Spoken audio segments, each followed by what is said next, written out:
Our next skier, Craig Vestermark, 26 years of age. He was one of the first men in history to go over 80 miles an hour.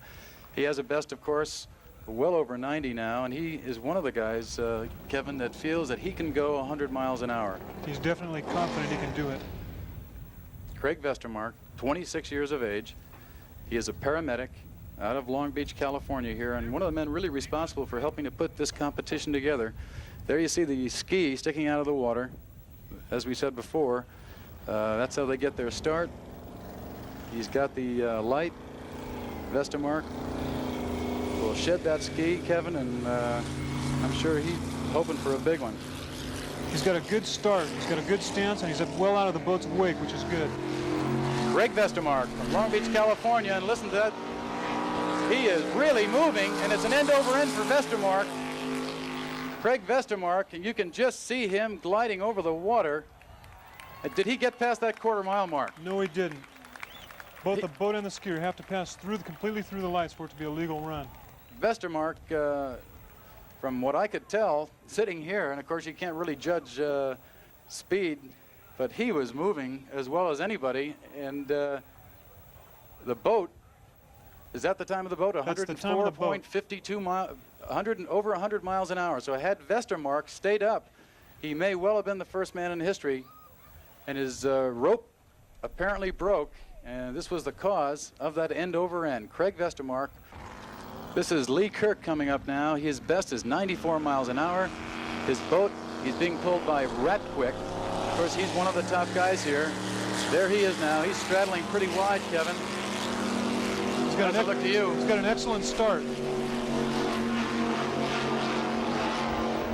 Got to keep that center of gravity back, and he got through, looked like, that quarter-mile mark, and I guess that's the best way to make an exit.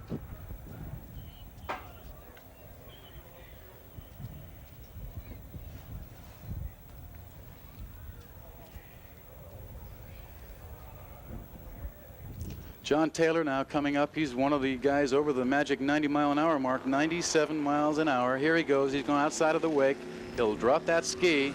He's off now.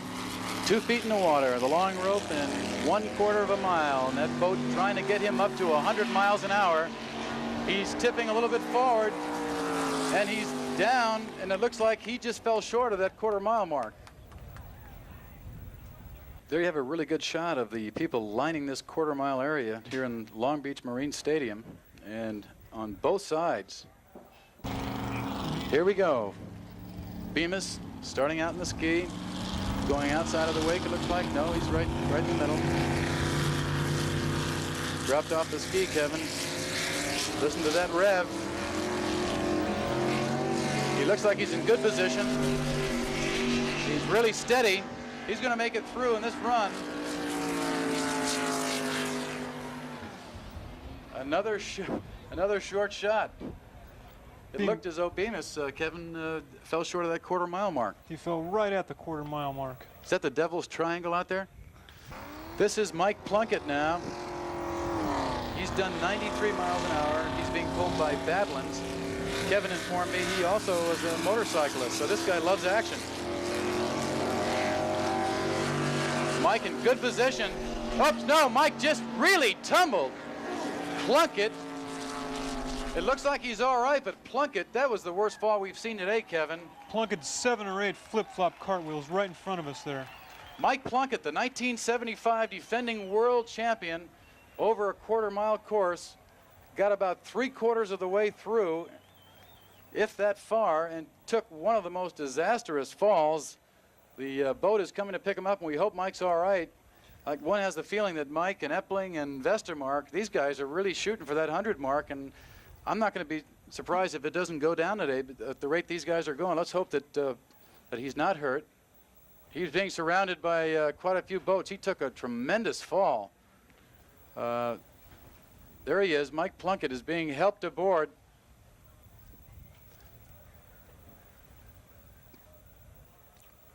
Bill. Mike, you look terrific.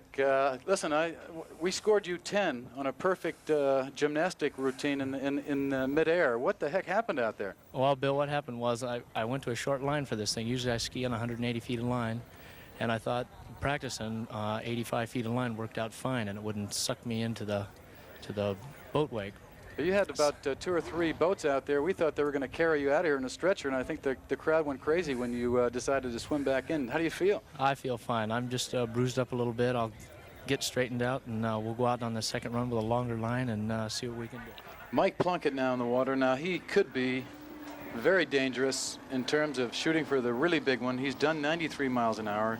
He did not have a good first run. He had a spectacular fall. He's off. All right, he's got to run now. And I know, has told that driver, I want some miles per hour. And he's in good position. Hold on very well. He's going to go all the way through. Mike is hanging on. He has not touched down on the rear.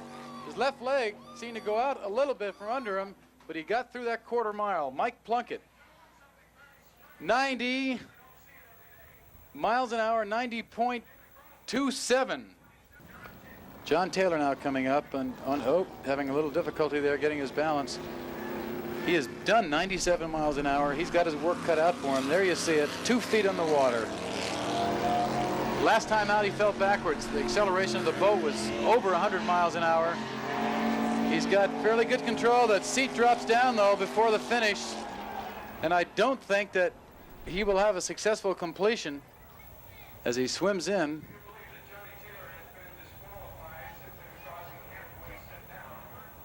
Taylor, we have heard, has been disqualified. His time was over 100 miles an hour, 103.6. A disappointed crowd as Taylor dropped his tail before that quarter mile. Listen, they had you clocked at a pretty spectacular time. You've done very close to 100 miles an hour. What exactly was the disqualification? Well, I don't think that's been determined yet. There's going to be a discussion about that. But the rule as stated says you have to be on your feet with the handles in your hand when you cross the finish line, and I felt like I did that.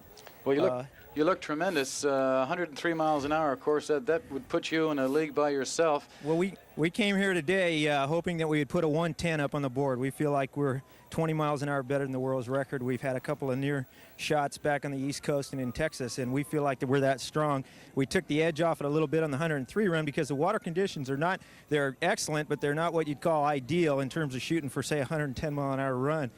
So we did take the edge off a little, and we had a little bit of control problems, as you saw those moves I was making coming through with my feet bouncing around a little bit.